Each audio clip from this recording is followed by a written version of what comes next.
Nous allons nous intéresser ici à une étape précise du cycle cellulaire que l'on appelle la mitose.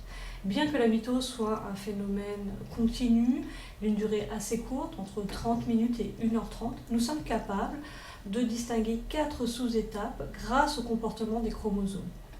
Pour mettre en valeur ces différentes sous-étapes, nous allons visionner une vidéo que je vais décrire. La première étape, qu'on appelle la prophase, se caractérise par la disparition de l'enveloppe nucléaire et un changement de l'état de l'ADN. Regardez ce qui se passe. L'ADN est pour l'instant sous forme de chromatine et petit à petit prend l'aspect de chromosome. Par ailleurs, vous pouvez remarquer que l'enveloppe nucléaire a disparu. Un chromosome a été mis en valeur grâce à une coloration verte. Ces chromosomes sont bichromatidiens. Ça veut dire quoi? Ça veut dire qu'ils sont formés de 2 chromatides sœurs. Seconde étape de la mitose, les chromosomes migrent au centre de la cellule et s'alignent sur un plan qu'on appelle le plan équatorial de la cellule. Alors ça ne se fait pas par magie, mais grâce à de petites fibres protéiques qui constituent ce qu'on appelle le fuseau de division. Ces fibres protéiques ne sont pas visibles ici au microscope optique car ce sont des structures à l'échelle moléculaire. J'ai représenté le chromosome vert pour vous montrer ce qui va lui arriver.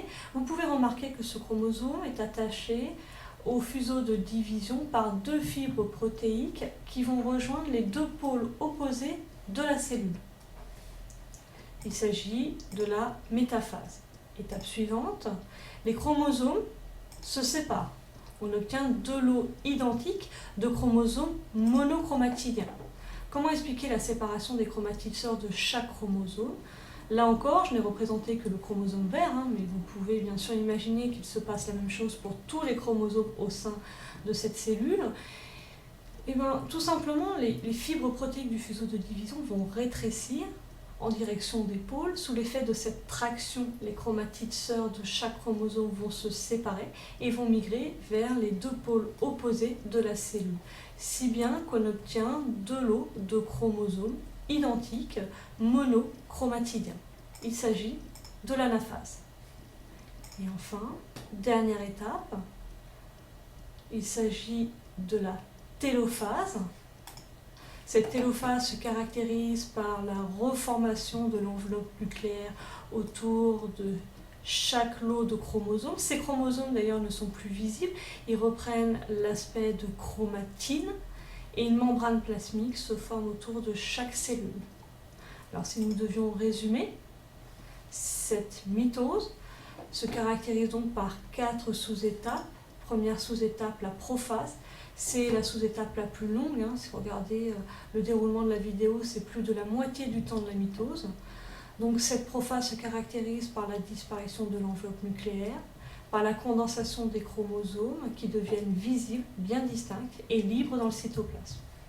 Suivi de la métaphase, sous-étape au cours de laquelle les chromosomes migrent et se placent au centre de la cellule sur un plan, le plan équatorial, grâce à des fibres protéiques du fuseau de division.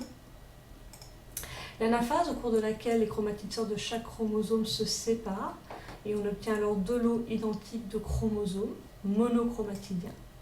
Et enfin la télophase, où l'enveloppe nucléaire se reforme autour de chaque lot de chromosomes monochromatidiens.